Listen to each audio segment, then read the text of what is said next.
My in-laws were drunk at the wedding, but they didn't care. Even though people were whispering about them, they started yelling at me.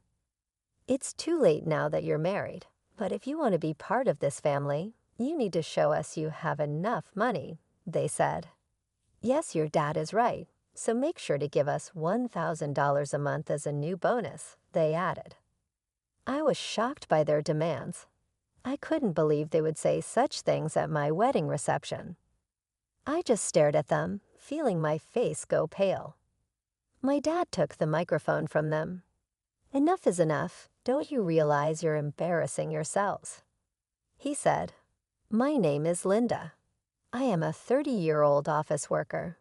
I am currently dating Larry, who is 32 years old. I met him through a friend who was worried about me being single, so she introduced us. After dating for a year, Larry proposed, and now we are about to get married. I lost my mother when I was very young, and my father raised me on his own. He worked very hard to take care of me. I didn't have many worries growing up, but losing my mom, who I love so much, deeply hurt me. Because of this, I was very careful with my emotions. That's why I hadn't dated anyone seriously since my school days. I even thought it would be okay if I stayed single forever. Then I met Larry. At first, I didn't feel any romantic feelings for him, even though he asked me out many times. Larry really cared about me and was always a gentleman. Slowly, I began to open my heart to him, and we started dating. He kept caring for me, and I felt very happy. He became very special to me, and I started thinking I wanted to be with him forever. Then he proposed, and we decided to get married. Larry understood everything about me and was always kind to me, no matter what. Don't worry if you're ever feeling unsure about something. I'll be here for you until you feel better. I love you, Linda. You can count on me, he would say. His words moved me. He promised to make me happy for the rest of my life. Just being with him warmed my heart. If he cared that much for me, I thought I should do the same for him. When I told my father that we decided to get married, he was so happy that he cried. Wow, Linda, you're finally getting married. I'm so happy for you, he said. Oh, Dad, you're being dramatic, I joked. Wow, I hadn't heard anything like that from you until now. I was always worried that you might never get married, he replied. Oh, really? I had no idea you were worried about that, I said. Well, every father worries about his daughter, you know. Anyway, congratulations, he said. Thanks, Dad, I replied. I was so happy to be congratulated by my dad, who had raised me by himself. I thought I would probably cry at the wedding, and my dad would probably cry even more since he was already crying. Now with that, Larry and I started preparing for our big day. We were both busy with our jobs, so our days were very hectic. We worked during the weekdays and made wedding preparations over the weekends. There was no time to rest. Our calendars were always full. On a rare day off, we were supposed to visit Larry's parents' house. I was going to meet Larry's parents for the first time. Larry had come over to meet my father right after he proposed to me. Originally, I had planned to visit Larry's parents right after that to introduce myself, but they were very busy, and our schedules never matched. Finally, some time passed, and we managed to arrange a visit. As we arrived at his parents' house, I suddenly felt nervous. Don't worry, my parents are very kind, Larry reassured me. His words made me feel a bit better, and I rang the doorbell. It was his mother who opened the door. Mom, I'm home, Larry said. Welcome home, Larry. It's so good of you to come, his mother replied warmly. As she talked with her son, I greeted her as politely as I could. Nice to meet you. My name is Linda, and I'm Larry's fiancée, I said. I see you're Linda, she said. Her voice was much lower than when she spoke to Larry, and her smile vanished. She looked me up and down as if judging me. Then she led us to the living room, where her cold attitude didn't change. Linda, I'm curious about what you bring to the table. Larry is our treasure and our only child. If you're going to marry him, you need to be a suitable wife. Are you worthy of him? She asked, more like an interrogation. I was taken aback by her question. I hadn't expected such a cold attitude from my future mother-in-law and was at a loss for words. You're going to join our family, you know. Are you ready for that? She continued. True, marrying Larry meant joining his family. But it's not like Larry's family were the Kennedys or some well-known high society family. It's not like I was marrying into a royal family. Why was I being asked to make such a commitment? Besides, I wasn't even going to live with them. I don't like being pressured with questions like these. As I was trying to figure out how to respond, his mother seemed impatient with my slow reply and scolded me harshly. When I ask you a question, answer me right away. You're so rude, she snapped. I'm asking if you're ready for this, she continued, raising her voice. Despite feeling overwhelmed, I managed to say, I hope that Larry and I will support each other in our marriage. When I said that, his mother was not convinced. What a naive thing to say. You aren't just going to support each other, you are supposed to support Larry. It's your job as a wife to support your husband. You don't even understand the basics, she criticized. Then Larry's father, who was sitting next to her, intervened. Honey, calm down. Sorry about that, Linda. You must have been startled by my wife's words, he said, trying to ease the tension. It's all right, I replied, trying to remain calm. His mother is very protective of her only son. Maybe she was just nervous and spoke without thinking. Just then, Larry's brother walked in. He spoke in a quiet, calm, and gentle tone. He seemed like a kind man, which gave me a moment of relief. But that relief was short-lived. With a smile on his face, he said the most unexpected thing. What my wife says is actually justified. What concerns me the most is that you come from a single-parent family, he said. What do you mean by that? I asked, confused. Well, being raised by just one parent doesn't have a good public image. We can't be too happy to have such a person become the wife of our only son, can we? He explained. Hold on a minute, I said, unable to let this comment slide. What is wrong with being raised by a single parent? My father worked very hard to raise me by himself. I am very thankful for my upbringing, and I am proud of my father. Being raised by a single parent doesn't make me any less valuable. But they still argued. Since you were missing one parent, you couldn't have learned how to be a good wife, do housework and such, I responded. I did a lot of housework to help my father. I can also cook pretty well, so please don't say that. Despite my response, Larry's mother ignored what I said and finally stated, I will allow you to marry Larry, but in exchange, you must promise to devote everything to us because we are Larry's parents. Can you promise me that? I was shocked. What? Since you came here to ask for our permission to marry our son, you do know what your duties are, don't you? Before I could say more, he continued the conversation. I found that my in-laws had completely taken over the conversation, giving me little chance to respond. That night, as I thought more about the marriage, I decided to share my feelings with Larry. Do your parents always talk to people like that? I asked. Larry seemed unfazed. I was surprised that Larry didn't see anything wrong with what his parents had said to me. Well, I mean, the way your parents spoke to me and what they said, I tried to explain. Oh, really? Well, they were just talking about whether you were ready for this marriage. I get that your parents are worried about their son's marriage, but I feel like what your parents were saying was a bit too much, I replied. Why is that? My parents didn't say anything wrong. Besides, they've given us permission to get married, so don't worry about it, Larry said. But I felt uneasy that Larry seemed to side with his parents more than with me. That was very troubling. I guess he realized I was feeling unsure because he gave me a hug. Linda, you don't have to worry so much.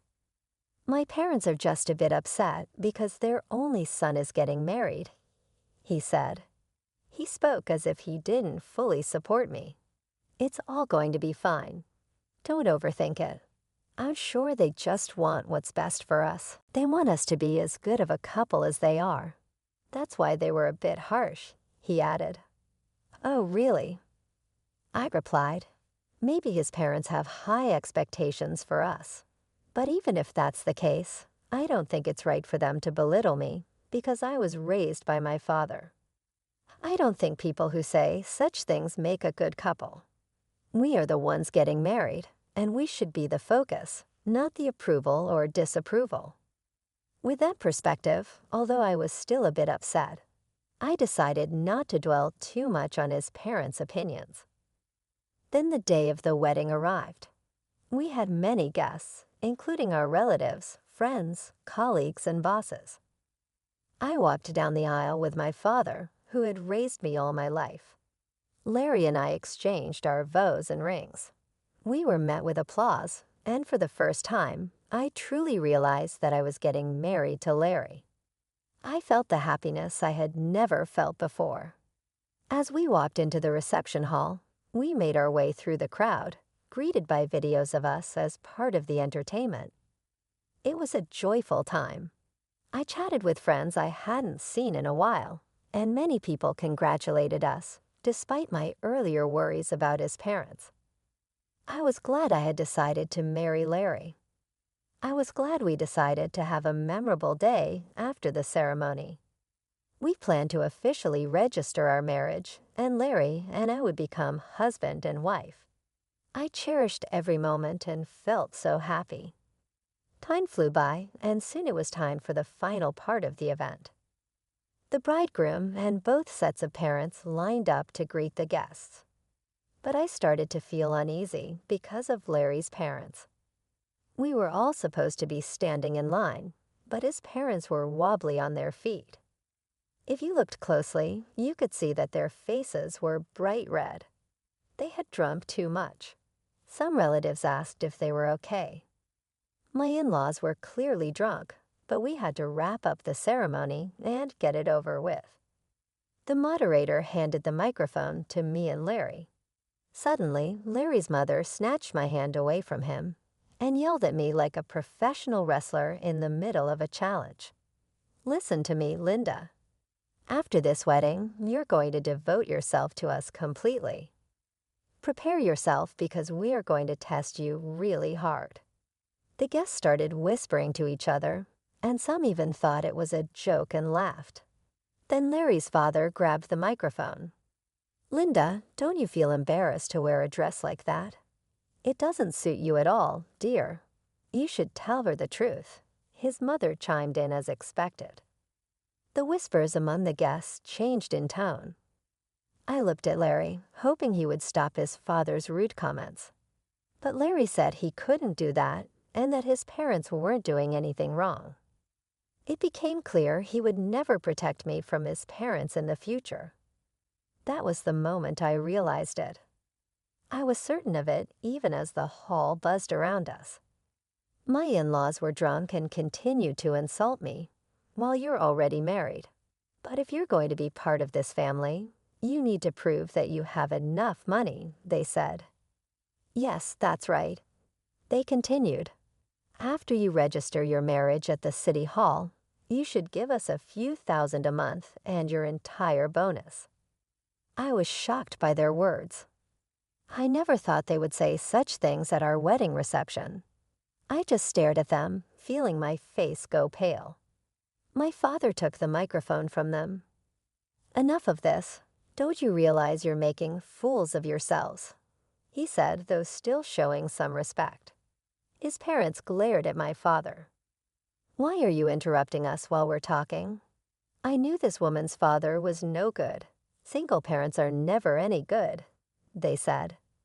How dare they insult my father? I thought. My father, keeping his cool, replied, "You people are even worse than I imagined. You even refuse to meet me because I am a single father. I never thought that someone like you would work for President Scott. President Scott is such a respectable person. I assumed his employees would be decent as well."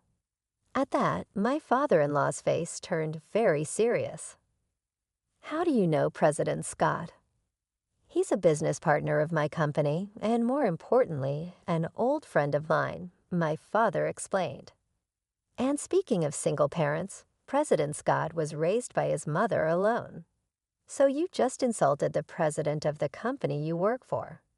Seeing my in-laws' faces fall at my father's words, I realized they finally understood the mess they had gotten themselves into. "I apologize, sir. Please don't tell the president about this," my in-law pleaded, suddenly falling to his knees.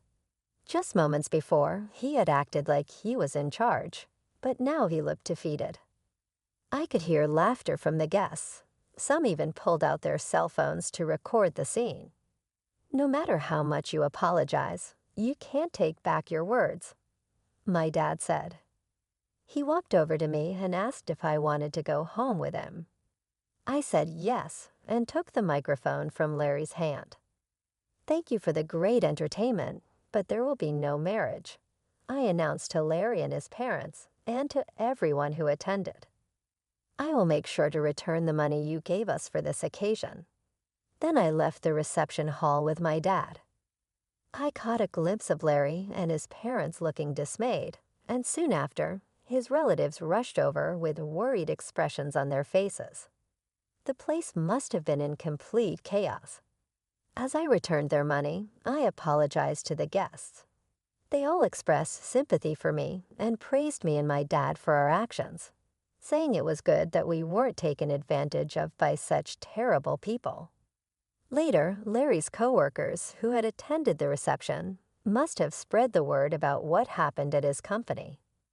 Larry became known for having such unreasonable parents and was criticized for having a weak character. His embarrassment was so great that he resigned voluntarily, of course. The president of my father-in-law's company found out about the incident. Larry's father was demoted and sent to an insignificant division of the company, transferred to a remote office in the countryside. I heard that Larry's family has been ostracized by all his relatives because of what happened at the wedding. While it's unfortunate, it really was their own doing, and sometimes things like that just can't be avoided. In the meantime, I've been using this opportunity to strengthen my relationship with my dad. We've been spending more quality time together, and it's helped me appreciate all he's done for me even more. One day, he sat me down for a serious talk. "Linda, are you interested in running the business?" he asked, looking at me with a mixture of hope and seriousness. "Do you mean?" I started, a bit unsure where he was heading with this. "Why don't you work towards becoming the president of my company?" he suggested. It was a big step, and he seemed to believe I was ready to take it on. "I'll do my best," I promised him, feeling a mix of excitement and nervousness. I decided then to focus on stepping up my game at work, rather than getting entangled in romantic relationships. For now, I wanted to prove to myself and to my dad that I could excel, and perhaps one day be a great leader like him. Currently, I am deeply involved in learning everything I can of my dad's company. The work is challenging but fulfilling, and I'm determined to make the most of this opportunity. Reflecting on the wedding fiasco, it's clear that Larry's in-laws were quite unreasonable, turning what should have been a beautiful event into a spectacle. Thankfully, since the marriage wasn't officially registered, I was spared from a legally binding mistake. Now free from any marital ties, and with no looming in-law issues, I can focus solely on my career aspirations. It's a relief to know that out of a chaotic situation came a clear path forward for me. I look forward to what the future holds, and I'm excited about the potential of leading the company. I wish myself all the best and hope that anyone watching this story can take something valuable from it. Thank you for staying till the end. Please consider subscribing if you enjoyed the story, and I hope to see you in the next video.